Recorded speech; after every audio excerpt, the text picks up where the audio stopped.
Selamat pagi anak-anak, selamat bertemu kembali dalam pelajaran geografi di kelas 10 MIA.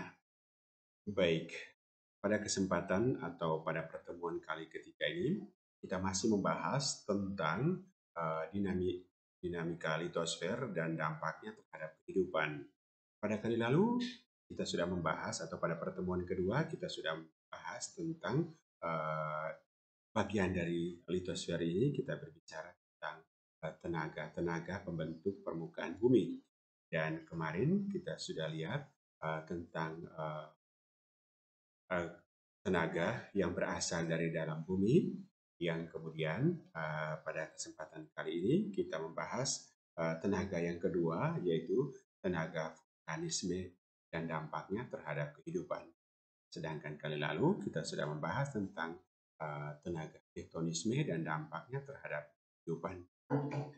Baik, kali ini tentang pengaruh vulkanisme terhadap kehidupan. Bapak memaparkan tentang tenaga pembentuk muka bumi ini, dan kalian bisa memperhatikan hal itu. Baik, secara umum kita lihat dulu bagaimana dinamika litosfer dan dampak dari litosfer, yaitu vulkanisme. Jadi vulkanisme atau kegunung apian di sini kegunaannya ada banyak sekali ya. Sebagai objek wisata, sebagai penghasil bahan galian, sebagai daerah tangkapan hujan, dan juga menyuburkan tanah.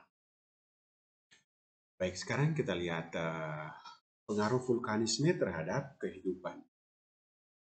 Pengaruh gunung api ini terhadap kehidupan. Pertama, kita akan membahas tentang pengertian vulkanisme.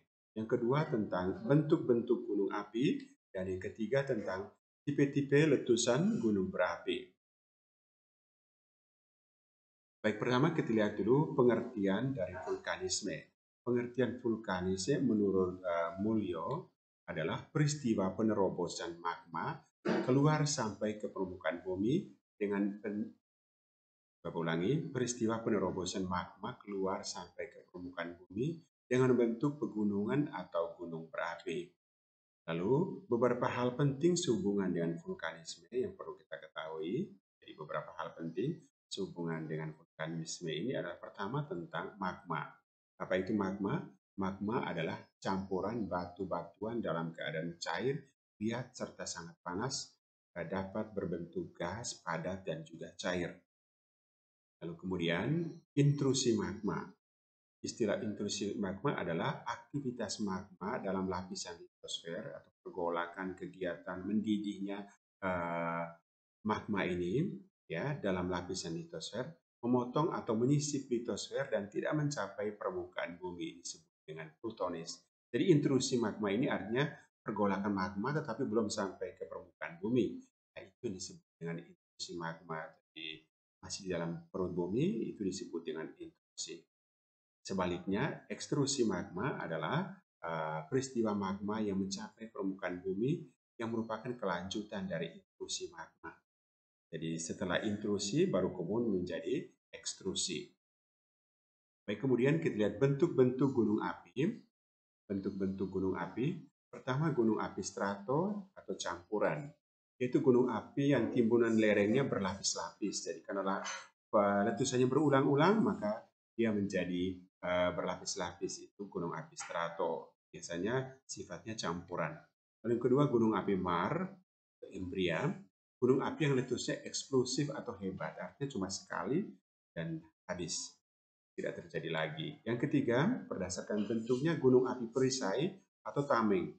Itu gunung api yang luas lerengnya landai, jadi dia mendatar saja. Dan yang keempat, gunung api kerucut atau piroklastika. Itu gunung api yang tersusun atas material gunung berapi yang disebut dengan piroklastik.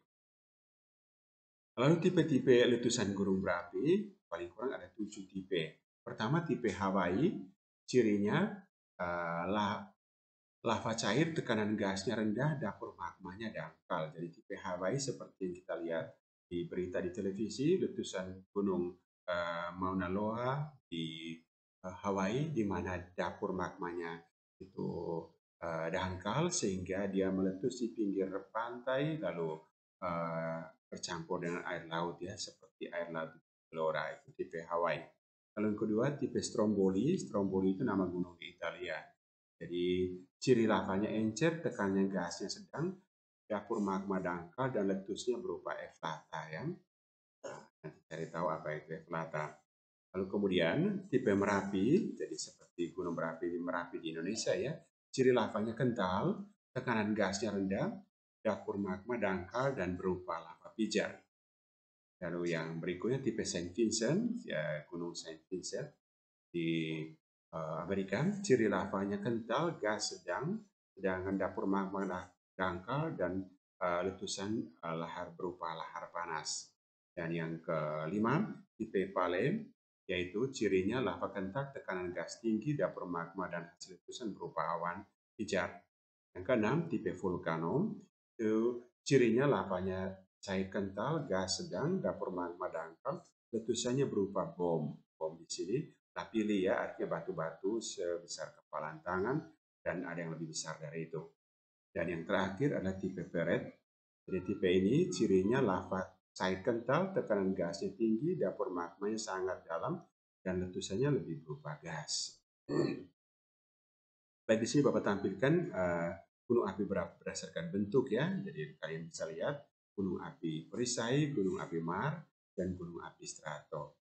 Nah, pada gambar berikutnya bisa dilihat dari samping dan model gunung api yang pernah ada dan model-model seperti itu. Nah, gunung api Mar itu kita bisa lihat berarti itu letusannya itu sifatnya lemah. Lalu kemudian kita lihat tipe-tipe gunung berapi, ada tipe Hawaii, tipe Saint Vincent, tipe Pele, tipe Vulcano, tipe Stromboli, tipe Perret, dan juga tipe Merapi. Bagian-bagian dari gunung berapi, sebuah gunung api mempunyai bagian-bagiannya. Bisa lihat berdasarkan gambar yang Bapak tampilkan, kalian bisa lihat mungkin agak terhalang dengan video Bapak, tapi kamu bisa cari sendiri sehubungan dengan ya bagian gunung berapi ini. Jadi ada batolit, lakolit, ada sil, diatrema, sikorov, apolisa, pipa kawah, kawah utama, kerucut gunung api, dan lain sebagainya.